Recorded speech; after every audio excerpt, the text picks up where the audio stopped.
हज़रात मोहतरम एक ज़ाकिर आले मोहम्मद की तरफ से ये मजलिस आज़ा मुनक़िद हुई है,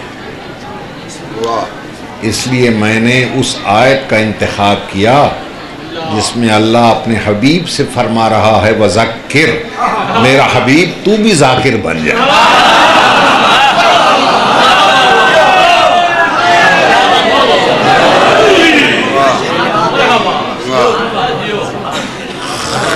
क्यों ज़ाकिर बन?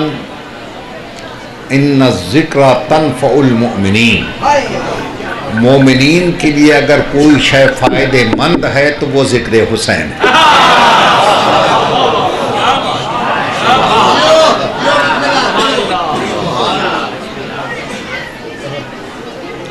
बुजुर्गान मोहतरम, ज़ाकरी के ज़रिए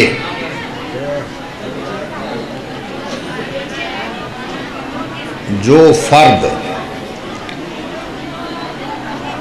हुसैनियत की राह पर चलता हुआ जन्नत की खुशखबरियाँ तकसीम करे उसे बशीर सालिक कहते हैं।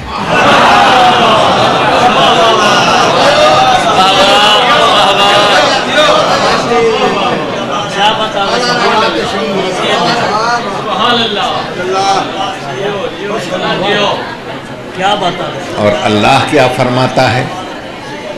या अय्युहन नबियो इन्ना अरसलनाका शाहिदन व मुबश्शिरन व बशीरन, ऐ मेरे हबीब मैंने भी तुझे बशीर बनाकर भेजा है।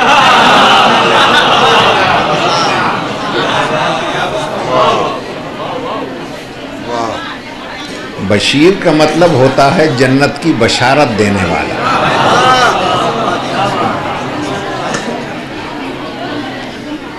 अब जन्नत की बशारत किन किन को मिलती है, उसके लिए मैं ज़्यादा लंबी चौड़ी बात नहीं करता।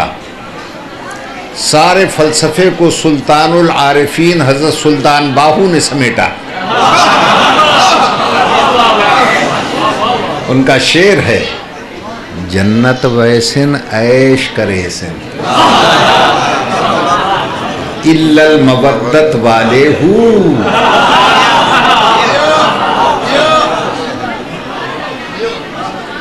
ऐसा आरिफाना कलाम कि उनके इस शेर पर अगर मैं पूरा अशरा भी पढ़ता रहूं तो भी नाकाफी है। कहें तो एक शेर उनका और सुना दूं। सुल्तानुल आरिफीन फरमाते हैं, तुम में जानते हो एक कड़वा फल होता है कौड़तुमा, कहता है तुम्हें तरबूज कदे ना बन दे भावे तोड़ मदीने लाइए हुए।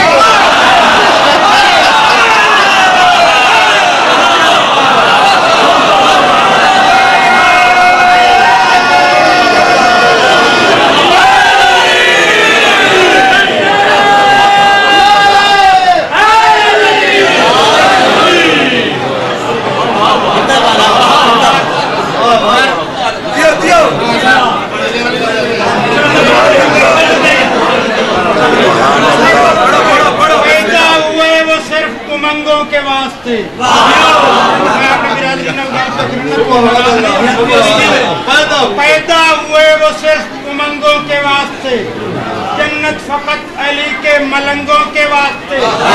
गुजरी है जिनकी पूरी उम्र बुग़्ज़े अली में अलवी, जन्नत नहीं है ऐसे लिफंगों के वास्ते।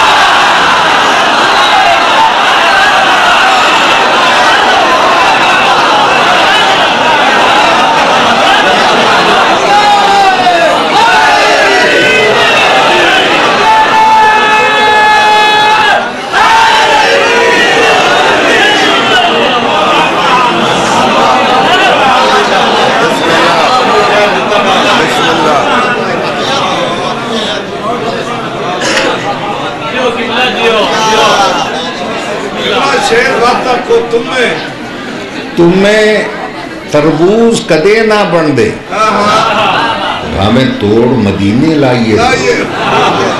कांवा दे पुत्र हंस न बन दे, भावे मोती चोक चुगाइए।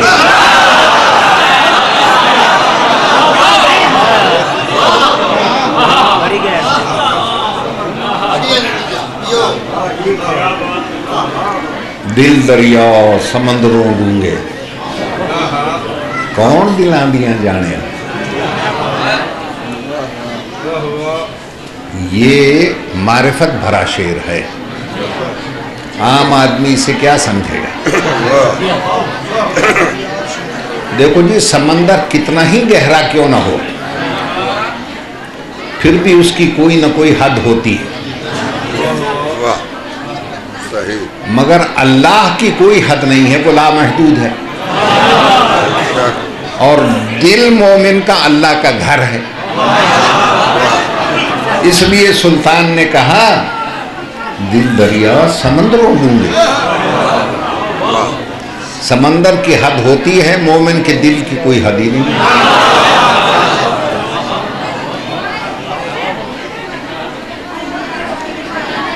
अजीजान मोहतरम, और वो जो शेर है ना, जन्नत वैसे न ऐश करे सिन इल्लल मवद्दत वाले हूँ। मैं सुल्तानो ज़ाकिरीन की मौजूदगी में इस शेर का तर्जमा अपने अल्फाज में करता। ऐसा मुजरिम, तवज्जो रहे, ऐसा मुजरिम जो मवद्दत की पनाह लेता है, ऐसा मुजरिम जो मवद्दत की पनाह लेता है, अर्श वाला उसे जन्नत की सजा देता है।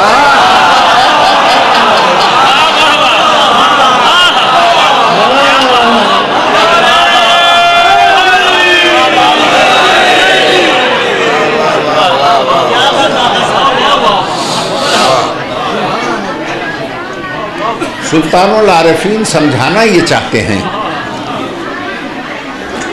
कि अल्लाह का घर है मोमिन का दिल, मोमिन का घर है जन्नत। अल्लाह ने क्या फैसला कर दिया, अपना घर दे दिया मोमिन के कब्जे में, मोमिन का घर रख लिया अपने कब्जे में।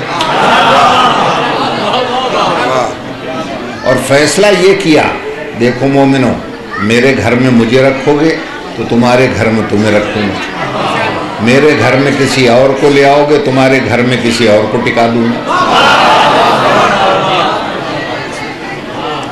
अगर आप चाहते हैं कि आपको जन्नत में वसी घर मिले, तो प्यार और मोहब्बत और मवद्दत से अगर मेरे घर को वसी रखोगे तो वसी घर दूंगा। बुग़्ज़ो हसद से लड़ भिड़ कर अगर इसे तंग कर दोगे, मैं तंग कमरे में फेंक दूंगा। अगर आप चाहते हैं बड़ा रोशन घर मिले जन्नत में, अल्लाह कहता है नूर ईमान से मेरे घर को रोशन रखोगे तो रोशन घर दूंगा। गुनाहों की तारीकियों से इसमें अंधेरा कर दोगे तो मैं लोड शेडिंग में फेंक दूंगा।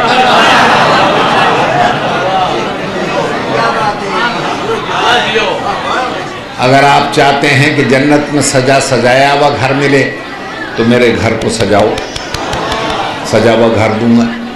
मेरे घर को उजाड़ोगे तो उजाड़ा हुआ घर दूंगा। हमने कहा या अल्लाह तेरे घर को सजाए तो कैसे?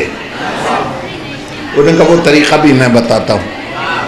बतौर मॉडल, बतौर नमूना एक घर बनवा रहा हूँ मक्के में। जैसे मैं उसे सजाऊं तुम इस घर को सजा लो। उसे कैसे सजाया? जितने बंदों के बनाए हुए खुदा थे मैंने वहां से निकाल दिए। तुम भी जितने बंदों के बनाए हुए इस घर से निकाल दो।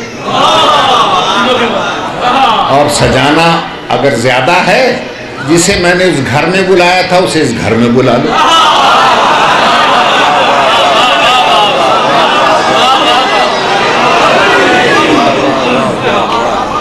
मगर याद रखो, जिसे मैंने उस घर में बुलाया था वो दरवाजे से नहीं आया, वो खिड़की से नहीं आया, रोशनदान से नहीं आया। उसके लिए मुझे दीवारों को शिकस्ता करना पड़ा। जब तक मेरे इस घर की दीवारों में शिकस्तगी नहीं आएगी वहां आने वाला यहाँ नहीं आएगा। करो शिकस्ता अगर उसे बुलाना है तो। लोग कहते हैं ये पागल हैं, छाती पीटते हैं, मातम करते हैं, हाथ मारते हैं। अब मुल्ला को क्या समझाऊं मैं कि मैं यहाँ हाथ मार के इस घर की दीवारों को शिकस्ता कर।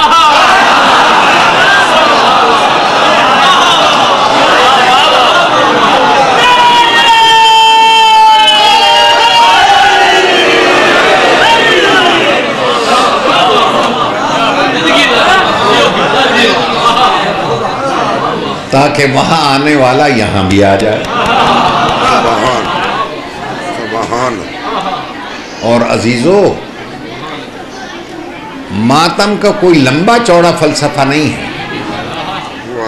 मातम इंसानी फितरत है और इस्लाम दीन फितरत है।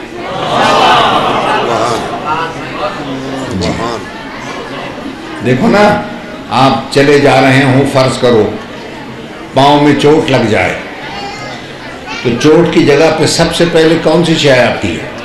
हाथ। सर पे चोट लगे दर्द होगा तो हाथ की फितरत है, जहां चोट लगती है वहां पहुंचता है।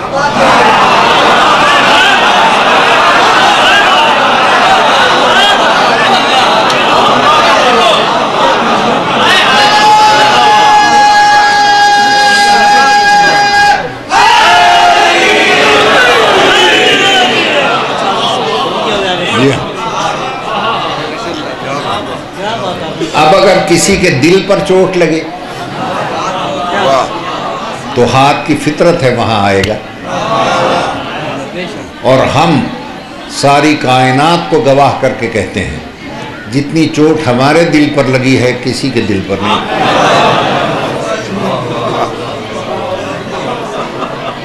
बड़ी चोटें लगी। मेरे अजीजों, मैं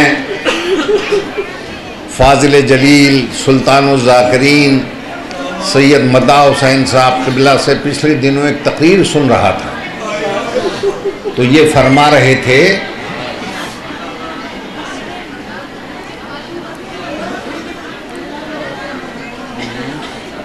कि एक मासूमा बच्ची ने जब शिम्र से पूछा हल रअयता अभी या शेख, तूने कहीं मेरा बाबा देखा?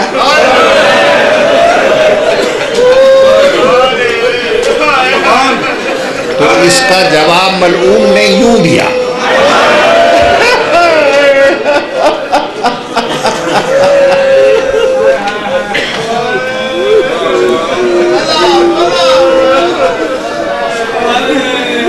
पूछ लीजिए, क़िबला बैठे हैं, उसने एक तमाचा दे मारा। मैं आज तक यही समझा शायद इसी मलून ने तमाचे मारे। मैंने आयतुल्लाह गुल पायगानी जो हमारे मुज्तहिद आलम हैं गुजरे, उनकी मैंने एक मजलिस सुनी जिन्होंने आयतुल्लाह खुमैनी की नमाज जनाजा 3 शहादतों से पढ़ी थी।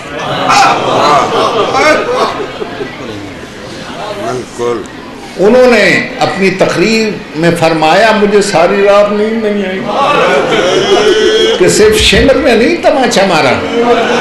वो फरमाते हैं उन मलूनों में से जिसका दिल करता।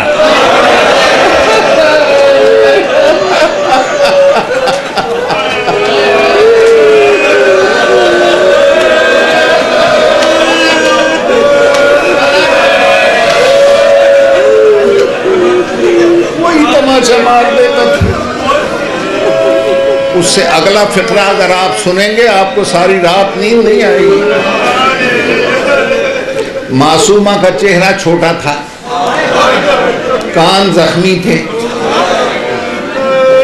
तमाचा मारने वाले का हाथ चेहरे पर कम पड़ता था, जख्मी कान पे लगता था।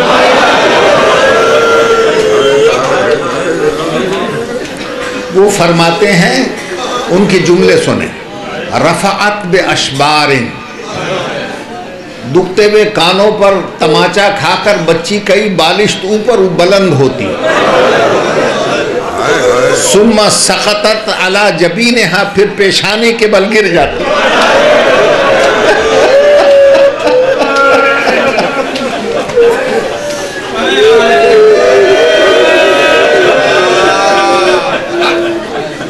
मगर हुसैन की बेटी थी ना, चाहे 4 साल की थी, अल्लामा मुजतहिद फरमाते हैं जब जमीन पर उसका माथा लगता ना तो जख्मी माथे के साथ मुंह से निकलता सुभान रब्बिल आला।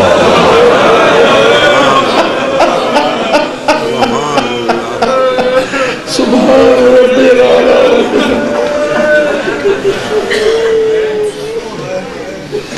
अजीजान मोहतरम, अल्लाह इन मासूमा के सदक़े में हमारे गुनाहों से बख्श और हमें ज़िक्र हुसैन की ज़्यादा से ज़्यादा तौफ़ीक़ अता फरमाए। इन्हीं अल्फाज के साथ मैं बानी मजलिस के मरहूमीन को दुआ करते हुए आपसे रुख़्सत होता हूँ। खुदा हाफ़िज़।